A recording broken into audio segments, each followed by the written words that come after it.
Presiden Prabowo Subianto 22 Januari lalu menekan instruksi Presiden nomor 1 tahun 2025 tentang efisiensi belanja dalam pelaksanaan APBN dan APBD tahun 2025. Dalam keputusan itu, Presiden Prabowo meminta jajaran pemerintah pusat dan daerah untuk menghemat anggaran hingga 306,7 triliun rupiah. Perjalanan dinas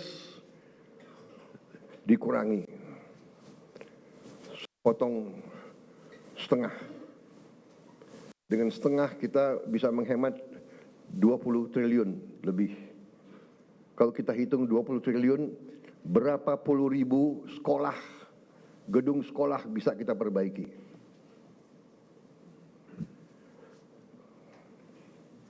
Jadi saya katakan benar-benar bahwa saya sangat serius dalam hal ini. Saya minta loyalitas semua menteri, semua kepala badan untuk patuh dalam hal ini.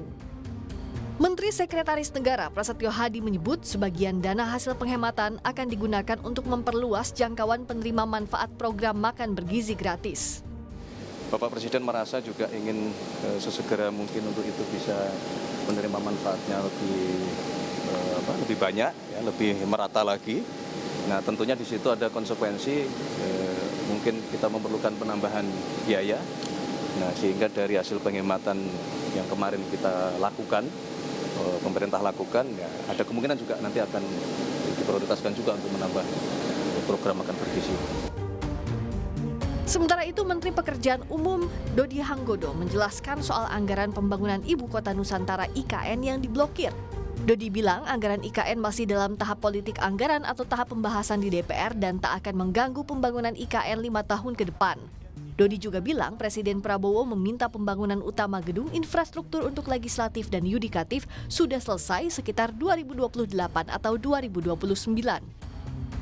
Sebelumnya saat ditemui usai rapat kerja di DPR 6 Februari lalu, Menteri PU menyatakan anggaran kementeriannya untuk proyek Ibu Kota Nusantara diblokir dan belum ada progres pembangunan IKN.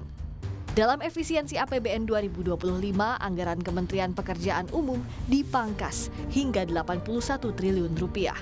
Sebetulnya nggak blokir lah, sebetulnya lebih tepatnya itu politik anggaran, Mas. Politik anggaran yang kita lakukan dari Kementerian Keuangan ngasih sekian, kemudian dari situ kan kita detekkan sekian ini saya memiliki kerjaan apa, A, B, C, D, sudah oke, baru kita bilang ke Bumenku kesepakatan dengan DPR seperti ini kan gitu. Baru kemudian dibuka Pak Prabowo kan maunya beberapa bangunan utama yang legislatif yudikatif itu segera berdiri. Ini bangsa 2008, tapi saya nggak tahu, ini kan saya cuma dengar sepintas sekarang di rapat kabinet suka ada kan. Yang juga jadi pertanyaan publik terkait efisiensi soal pelayanan publik dan gaji ASN. Istana memastikan pemerintah akan membayarkan gaji ke-13 dan ke-14 bagi aparatur sipil negara, serta pemerintah tak akan memotong anggaran terkait pelayanan publik hingga bantuan sosial. Ibu Menteri Keuangan sudah ngasih pernyataan kan? Dan efisiensi yang disampaikan oleh Presiden itu kan tidak termasuk belanja pegawai, ya. Buat gaji pegawai itu kan bukan bagian yang diefisienkan. Jadi gaji ke-13 sama THR itu merupakan hak dari para pegawai negeri dan itu akan dibayarkan. Menteri Keuangan kan sudah juga memberikan pernyataan soal itu. Kementerian dan lembaga negara memiliki waktu hingga 14 Februari untuk mengusulkan revisi anggaran yang telah disesuaikan dengan instruksi Presiden terkait efisiensi. Pemerintah harus memitigasi risiko agar efek efisiensi anggaran bisa terkelola dengan baik.